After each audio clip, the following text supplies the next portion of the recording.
Hi, good evening. My name is Saru Jayaraman. That was a video that a restaurant worker made about a book that I wrote called Behind the Kitchen Door. And I love to show it. I do a lot of speaking around the country. I've done about 2,000 book talks actually with that video. And almost every spot that I go to and I ask people, what did you notice? What struck you? What did you see? People notice the fact that the legal federal minimum wage in this country for workers who earn tips is still a whopping $2.13 an hour. They notice that 90% of workers in America don't have a single paid sick day who work in restaurants, which means 2/3 of the people who feed us don't take a day off when they're sick, and true stories, serve us with H1N1 and swine flu and so many other things. But the part that most people don't notice, because it is so normalized for us, is something that the filmmaker, who's a restaurant worker of color, actually did so beautifully that we talk about in the book, which is that the skin color literally gets darker the farther back into the restaurant you go. It is so normalized for us, most of us don't actually see that. I run a national organization called ROC United, the Restaurant Opportunity Centers United. We are about 25,000 workers, 600 restaurant owners, and about 15,000 consumers across the country, including here in the Bay Area. We've been fighting to raise wages and working conditions for the last 15 years since 9/11.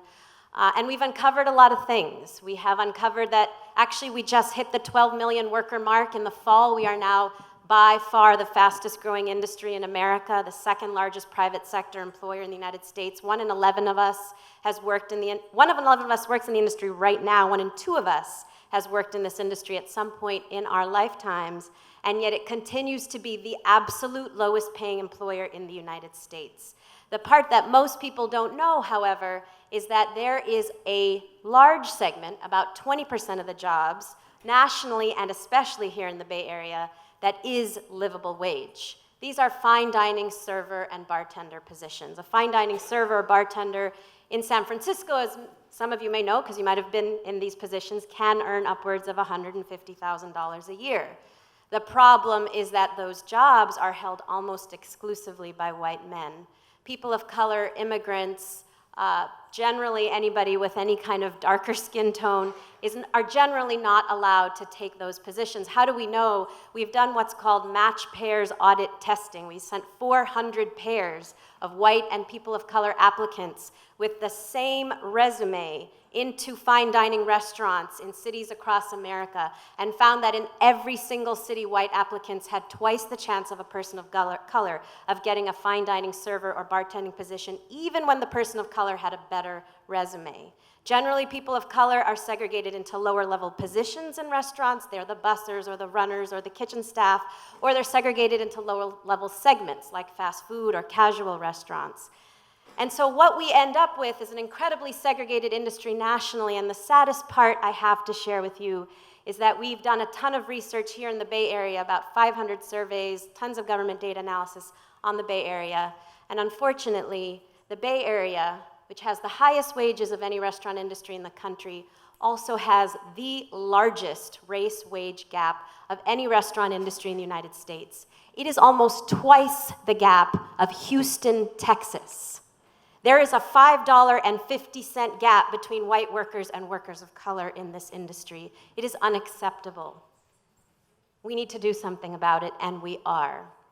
We at ROC have launched a massive project to address racial segregation here in the industry. We are working with workers. We are opening a restaurant here in Oakland that will actually train workers. That was our restaurant in New York called Colors, where we train workers. Those are not our employees. We scripted that. Those were restaurant workers and our members who actually made that film. But that's our restaurant in New York. We're opening a restaurant just like it right across from the Fruitvale BART station, training hundreds of workers of color to move into fine dining positions. But it will not be enough to train workers, because as long as there is still something called implicit bias, you can train all the workers in the world, but they will never get hired anywhere. And so that is why we are doing implicit bias work. We asked many of you to take a test before you came today. Taking the test exposes to us, it is the first step in our understanding of our own implicit bias. Everybody has implicit bias, workers, employers, and consumers. We've been working with the amazing Daniel Patterson, who is here today, who has agreed to be a leader in this project and say, I want to be one of the first to work with you to desegregate my restaurant and ultimately this industry. And the workers like Ephraim are leading this project and helping to create the culture change that we need here in the Bay Area.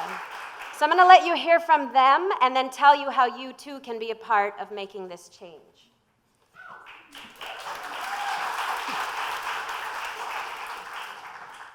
Thank you, Saru. Good evening, everyone. My name's Ephraim Colbert. I have about 10 years of fine dining serving experience. I'm based out of New Mexico, but I've been living in California now for about 5+ years. I'm going to share a little bit about a little story. I told my friend that when I ran into him yesterday, actually on my way to Alta, one of Daniel's restaurants, that I would kind of share his experience, because I think it's a good way of informing you all about very common practices that are currently held inside of fine dining restaurants. So, in this setting, I have been either the only person of color or one of two people of color, which, as you can imagine, can be very lonely at times. The fine dining industry provides a livable wage, but it's also white male-dominated. I personally felt the effects and witnessed the mistreatment of people of color firsthand within this setting, which has directly impacted our ability to make money.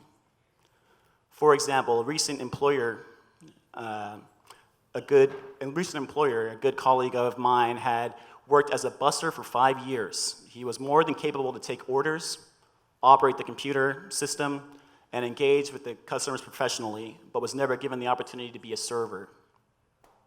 It was announced by our employer that the restaurant was receiving applications for a server position. The obvious choice for myself and our colleagues was my friend, the busser. He had been there for 5 years. He knew how to use the programs. He knew how to engage with the customers. But his application was overlooked. The position was provided to a white server with very little experience in the fine dining industry. This practice and others are very common in the restaurant industry, where people of color are overlooked and replaced by a fresh white face. Daniel. I call it the Trump effect. So, hey, seriously, I'm up here, we've heard amazing stories. I'm here, we're talking about the segment of the industry I spent my whole career in, well, until about 2 years ago, the fine dining industry. And if we're all going to be honest with ourselves, it looks a whole lot more like Trump's America than anyone wants to admit. But there's things that we can do. And so that's why I've been really excited when Rock approached to work with them in this racial equity program. So my name's Daniel, I'm a cook. I started cooking when I was 14. I forgot to get a real job, and here I am. And along the way, I've been really lucky. I've cooked with amazing people all over the world, and the thing that drew me into the kitchen, the thing that keeps me there now, is that it's a place where everyone's welcome. It's love and kindness and generosity and acceptance. And so the core values of the kitchen that I learned are completely in opposition to everything that we're working on. So Daniel, maybe it will help our audience if you provide them with a little bit of an idea of what you're doing in this racial equity process with working with Rock. Yeah, so, sorry, I have a list here because I don't want to forget anything. It's really important because these are like very fundamental things that, like I said, anyone can do. So, extensive racial equity assessment that we've worked with Rock on, which means looking at what our staff looks like, where do they work, and then part of that is educational. So getting the staff together, right, and telling them about where slavery, where tipping came from, and its roots were in slavery, and what the country looks like if you look at tipping and how that ends up affecting people's lives, you know. And so then you look at who has these jobs in our restaurant and who has them across the country. And I'll tell you, like, our restaurant didn't look a whole lot better than the industry standard. So what we're trying to do is create a model for us now, but then also for restaurants we open in the future. And hopefully it's a model that other people can look at and say, it works. Because the problem is, when your most qualified person doesn't get the position that they deserve, your restaurant suffers, the industry suffers, and ultimately the people coming in the door suffer. So we have a subcommittee. We have a mixture of hourly and managers, and we want to get their feedback. We want to incorporate their voices, their opinions, their thoughts into this process. And Rock has been really instrumental in helping us do that. The really, really, really important thing that we're working on right now is standardizing hiring, training, and promoting. Because when you do not have metrics that are measurable, what happens is the implicit bias will inevitably kick in sooner or later. And so that's something that we've been working really hard on so that the people who deserve to get the promotions actually get the promotions. And then along with that, assessing what do you want? Maybe the people who are in the kitchen would be good in the front of the house and vice versa. And that creates upward mobility. So the dishwasher could not only be a cook or a chef, maybe they could be the front of the house manager. And so from your experience, why do you think consumers should encourage their favorite restaurants to do the same? Vote with your dollars, right? If you care about how people are treated in restaurants, go to places that treat people well.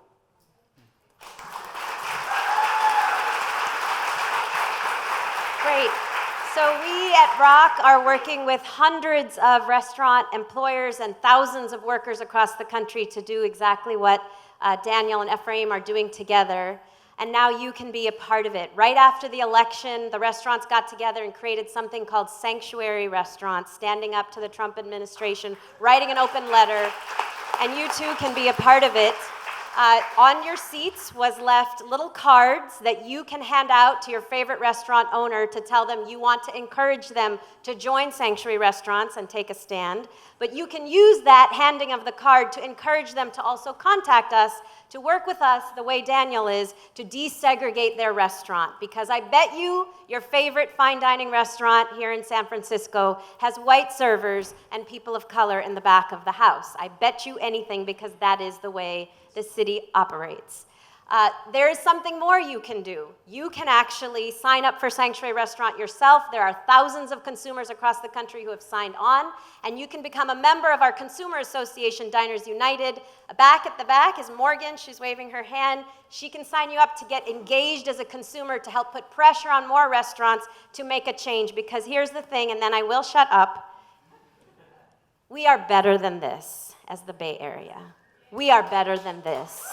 We cannot continue to be the region with the absolute worst racial segregation, worse than the South, just because we think we're progressive, we think we are racially conscious, and we are not.